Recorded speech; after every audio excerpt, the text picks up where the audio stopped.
दोस्तों, मैं राजेंद्र स्वागत करता हूं आपके अपने परिवार टीम टीचिंग पर।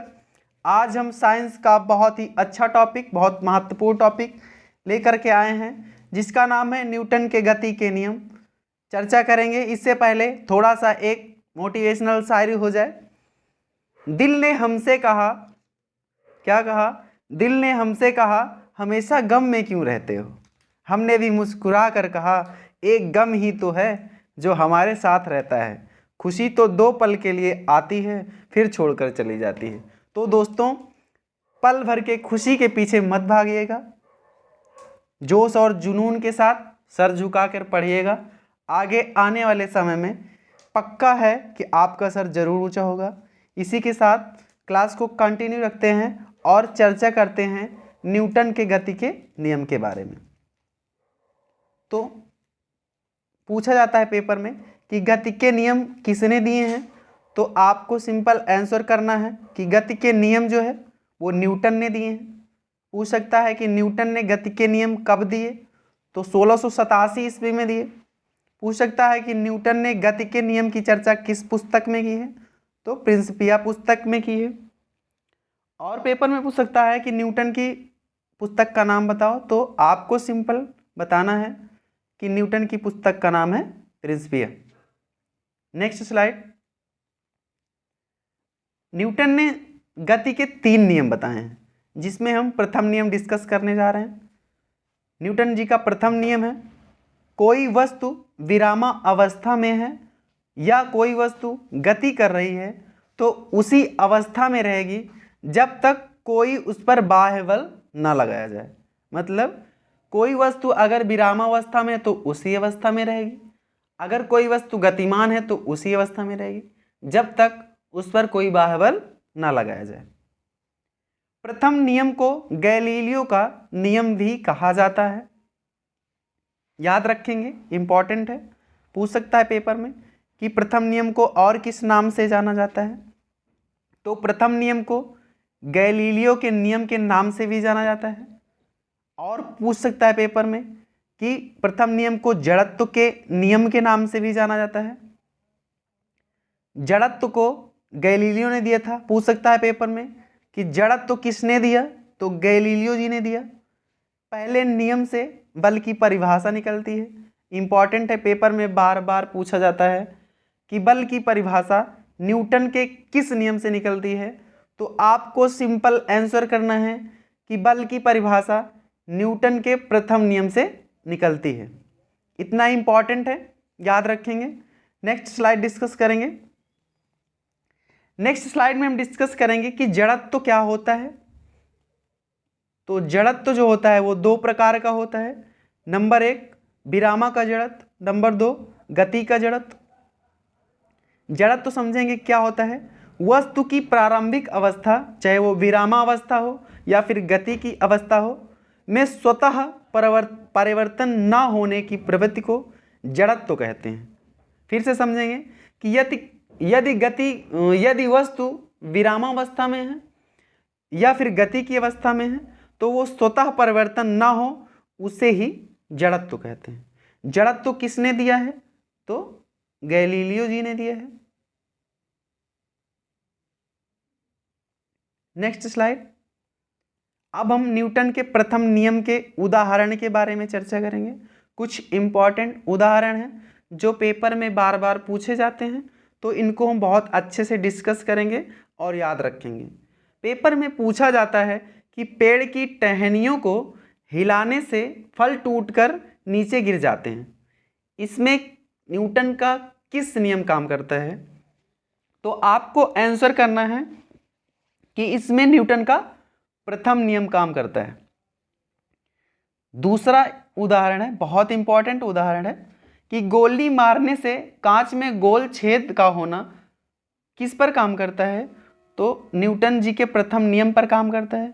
यही एक पूछता है कि गोली मारने से कांच में गोल छेद हो जाता है लेकिन पत्थर मारने से पूरा कांच टूट जाता है, ऐसा उदाहरण है, तो इसको भी याद रखेंगे।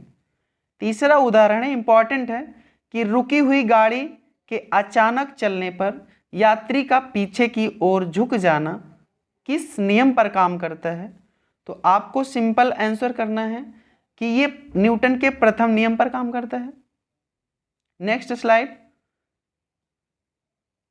पेपर में पूछा जाता है, ये उदाहरण भी बहुत इंपॉर्टेंट है, कि कंबल को डंडे से पीटने पर धूल के कण बाहर निकल जाते हैं। इसमें किस न्यूटन के किस नियम का काम करता है? तो आपको सिंपल बताना है कि न्यूटन के प्रथम नियम पर काम करता है। नंबर 5 उदाहरण, चलती हुई गाड़ी के अचानक रुकने पर यात्री आगे की ओर झुक जाते हैं। इसमें न्यूटन का कौन सा नियम लगता है? तो न्यूटन का प्रथम नियम लगता है। याद रखेंगे ये पांचों उदाहरण हैं जो ये न्यूटन के प्रथम नियम या फिर जड़त्व के भी उदाहरण हैं। ठीक है, नेक्स्ट स्लाइड। नेक्स्ट स्लाइड में हम न्यूटन के द्वितीय नियम के बारे में चर्चा करेंगे। द्वितीय नियम क्या कहता है कि वस्तु के संवेग में परिवर्तन की दर बल के बराबर या फिर अनुक्रमानुपाती होता है। फिर से समझेंगे कि वस्तु के संवेग में परिवर्तन की दर बल के बराबर या फिर अनुक्रमानुपाती होता है, इतना समझेंगे। जो क्वेश्चन पूछा जाता है कि बल का समीकरण या व्यंजक न्यूटन के किस नियम से निकलता है, तो आपको आंसर करना है कि न्यूटन के द्वितीय नियम से निकलता है और बल की परिभाषा प्रथम नियम से निकलती है। बल का जो व्यंजक है वो है F बराबर ma। F होता है फोर्स, m होता है मास मतलब द्रव्यमान, a होता है एक्सीलरेशन मतलब त्वरण। तो F बराबर m में इंपॉर्टेंट है तो याद रखेंगे। ठीक है, नेक्स्ट पॉइंट, यह नियम संवेग पर आधारित है। किस पर आधारित है? यह नियम संवेग पर टोटली आधारित है। थोड़ा सा यहां पर टाइपिंग मिस्टेक है तो सुधार करेंगे। जो प्रथम नियम है न्यूटन जी का प्रथम नियम, ये द्वितीय नियम का ही अंश है, इतना याद रखेंगे। संवेग परिवर्तन बल के दिशा में होता है, इतना याद रखेंगे। संवेग परिवर्तन किस दिशा में होता है?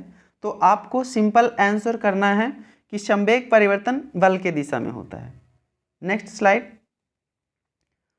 संवेग थोड़ा सा समझेंगे। संवेग एक अलग टॉपिक है, तो आने वाली वीडियो में हम संवेग को अच्छे से डिस्कस करेंगे। यहाँ पर थोड़ा सा समझ लेंगे कि संवेग क्या होता है। तो किसी वस्तु के द्रव्यमान या वेग के गुणनफल को क्या कहते हैं? संवेग कहते हैं। ठीक है, क्या कहते हैं? संवेग कहते हैं। संवेग का जो सिंबल होता है वो P होता है। P बराबर mv इसका व्यंजक होता है, सूत्र होता है। और मात्रक इसका होता है किलोग्राम मीटर पर सेकेंड। पेपर में पूछ सकता है कि संवेग का मात्रक क्या होता है, तो किलोग्राम मीटर पर सेकेंड संवेग का मात्रक होता है। P बराबर mv संवेग का सूत्र होता है, व्यंजक होता है। नेक्स्ट, संवेग में परिवर्तन की दर बल के बराबर होता है। पेपर में पूछा जाता है कि संवेग में परिवर्तन की दर किसके बराबर होता है, तो बल के बराबर होता है। कैसे होता है थोड़ा सा समझेंगे यहां पर। जैसे संवेग को किस से प्रदर्शित करते हैं, तो P से प्रदर्शित करते हैं। अगर संवेग में परिवर्तन को देखना है तो P2 को P1 से P2 से P1 को माइनस करेंगे और दर तो T करेंगे। इतना समझ में आ रहा है? अगर P2 है तो ये संवेग है, संवेग का सूत्र होता है mv। तो यहां पर हम इसको करेंगे m2 v2 minus m1 v1 minus t। अब यहां पर हम m को कॉमन ले लेंगे, तो m कॉमन ले लेंगे। मास है, ये मास बराबर होगा हमेशा, तो यहां पर हो जाएगा v2 minus v1 upon t। संवेग में परिवर्तन की दर त्वरण होता है, तो इसकी जगह पर हम a लिख सकते हैं, तो हो जाएगा ma। ये किसके बराबर होगा? f के। समझ में आया? मस्त से समझ गए होंगे। तो ऐसे ही संवेग में परिवर्तन की दर बल के बराबर होता है। ठीक है, नेक्स्ट अब हम न्यूटन के तृतीय नियम के बारे में अच्छे से डिस्कस करेंगे।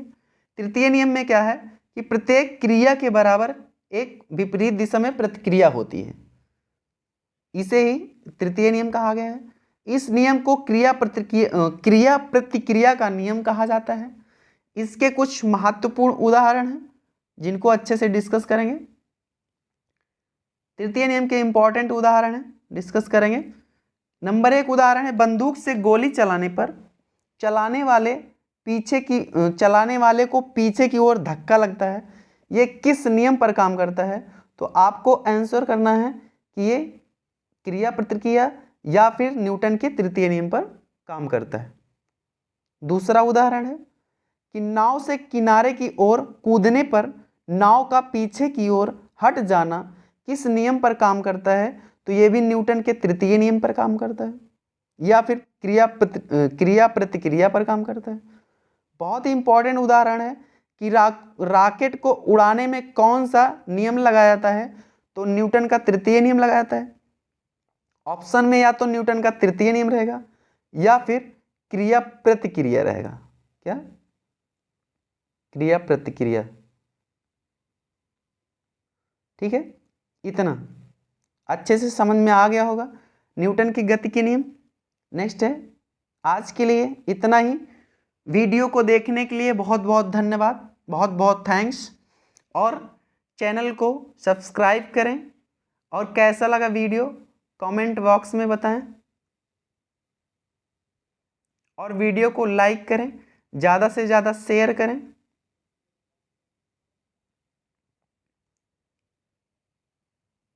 आज के लिए इतना ही।